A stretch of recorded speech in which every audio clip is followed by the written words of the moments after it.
सूरत है जुदा तेरे लिए तेरे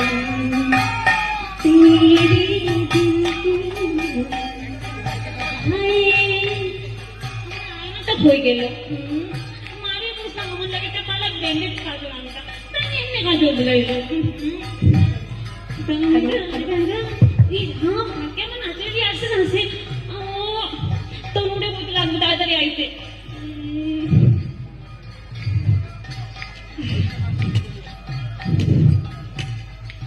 জয় গুরু বাড়িতে আসেননি কেউ? জয় গুরু কেউ? ও মা কি হয়েছে?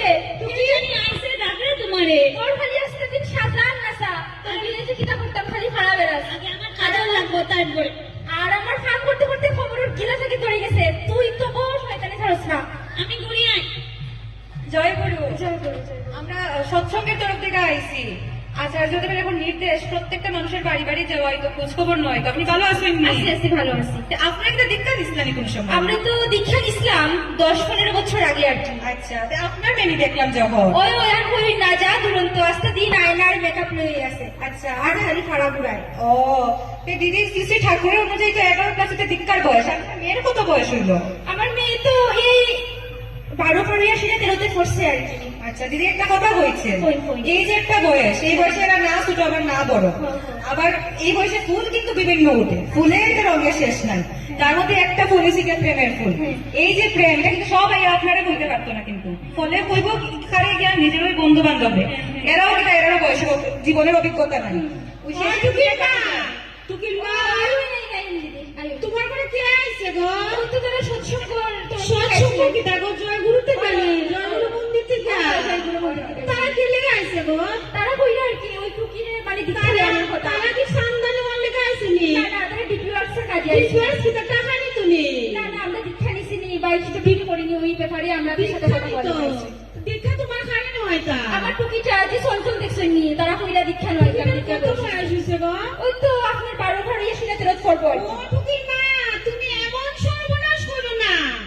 টুকির মা মাত্র টুকির 12 বছর বয়স আর তুমি এখন দীক্ষা নয় তা।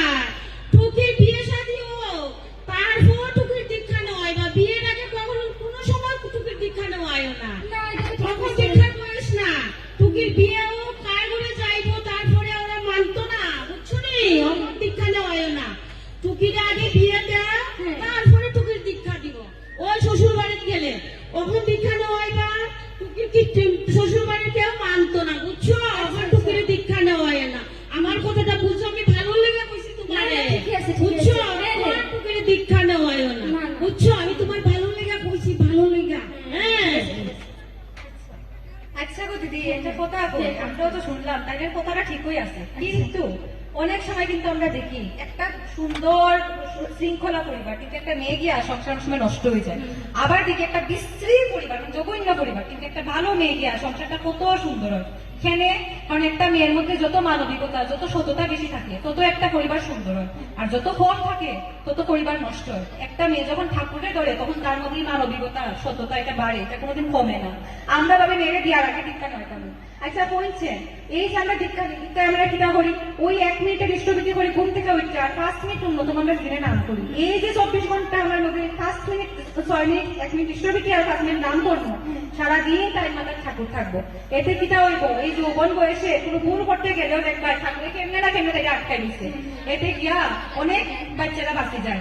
আবার একটা পরিবারে যে যাইবো অনেক সময় দেখা যায় কিন্তু শ্বশুর বাড়ি গিয়া সব কথা বাবার বাড়ি পাওয়া যায় না, আবার অনেক সময় জামাইরেও পাওয়া যায় না। কোন কথাটি কইব খানে ওই যে ঠাকুরের দীক্ষা নিব, ঠাকুরের দীক্ষা নিলে ঠাকুরটাই শান্তি হইবা, ওই বীজ নামটা যখন জপ করবো কি শান্তি নেবো আপনি দেখবা। আমরা ডরাগের দীক্ষা নেওয়া নিয়া আমি নিজে সস্তে নেবো দিদি, দীক্ষা তো অনেক আগে সস্তে নি, আর আমরা এমন কত একটা উদাহরণ এখানে হাতে আছে আমরা গুরু বই, তাই নিজের বাড়িতে 1 লাখ দীক্ষিত আসলো আর সস্তে নিয়ে নিছুই ঠাকুরের উপরে পুরা সিলিন্ডার করে দিছে। এদিকে দেখা গেছে কিনা জানেন একটা অধিক্ষিত পরিবার, এখানে শুধু একটা ছেলে দীক্ষিত আবার সে সস্তে ওই ছেলের সাথে তাকে অ্যারেঞ্জ মেরে দিচ্ছে। দেখছো নি ঠাকুরের মিলাম, আমরা যদি ঠাকুরের আপন ভাবি আর ঠাকুরের উপরে সিলিন্ডার করে দিই ঠাকুরের ঠিক মিলাই। কত সস্তেনে মেয়ে আছি আমরা নিশ্চিন্তই আছি, আমরা কোনো চিন্তা নাই নিয়ে কেনে, কারণ আমরা ঠাকুরের আপন বাইপা সারি দিচ্ছি আর ঠাকুরের ঠিক মিলাই। তখন কই না আপনি কিটা করতে এখন তো আপনার কথা তো ঠিক আছে, কিন্তু আমার শাশুড়িও আছেন, তারা তো জিজ্ঞেস করব না, তারা তো আমার গার্জিয়ান। সবই ঠিক আছে, কথা ঠিক, কিন্তু একটা জিনিস দেখবা, কিন্তু ছেলে মেয়ে যদি কোনো উল্টা পাল্টা হয় বাপে আইয়ে হইব আগে তোমার মেয়ে, তুমি কই আসলাই, তোমার মনে আসলো না নি? শ্বশুর বাড়ি গিয়া যখন মেয়ে যন্ত্রণা পায় তখন সবচেয়ে বেশি কিন্তু মার ভিতর চলে। এটার লেগে সবচেয়ে আগে আঙ্গুলুটে মার উঠবে। ওখানে আপনি দেখুন, বাবা ঠিক আছে, শাশুড়ি ঠিক আছে, সবাই তাই ভালো চায়, কিন্তু সবচেয়ে বেশি ভালো কিন্তু আপনার বুঝতে পারবে, এটা অন্য কেউ বুঝতে পারবে। এটা ঠিকও বলছেন আপনি। অঙ্কিতা করতে হবে মেয়ের দিকটা। একটা কথা আপনি শুনুন, একটা মেয়ের জীবনে কতটা রোধ প্লে করতে লাগে। আগে একটা মেয়ে বাবার মান সম্মান রক্ষার চিন্তা, এরপর একটা বউ, একটা পরিবার যদি ঠিকঠাক থাকতো এটার চিন্তা, তারপরে একটা মা, একটা ভালো সন্তান জন্মার চিন্তা। অতটা রোল নিবাইতে গিয়ে একটা মেয়ে হাঁপাইয়া পড়ে না, তখন তার সাথে কে হয়? ঠাকুর হয়। এর লেগে ঠাকুরের নাম আর বীজ নাম এটা নেওয়া খুব দরকার। যে নাম করে সে জানি তার করতে এটাই দীক্ষা।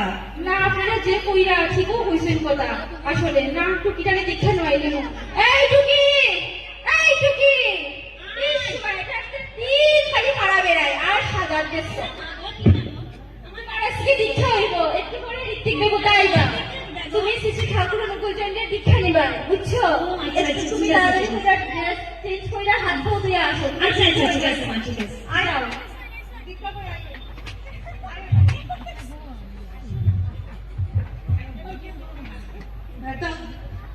মা আমি যে খুশি, মা আমি যে খুশি, আজকে আমি দেখতে নিছি, মা আমি যে খুশি, খুব ভালো লাগলো। আজকে আমিও অনেক খুশি বাবা, তুমি আরেকটা নতুন জীবন পাইছো। আজকে থেকে তুমি অনেক শান্ত হয়ে যাবে। আচ্ছা, আর আচ্ছা। তুমি যেটি ইষ্টভীতি করলে তুমি এমনিতেই শান্ত হয়ে যাবে, আচ্ছা, ভালো হয়ে আচ্ছা। যাবে। তুমি তো এমনিও শোনা মা, ভালো হয়ে যাবে।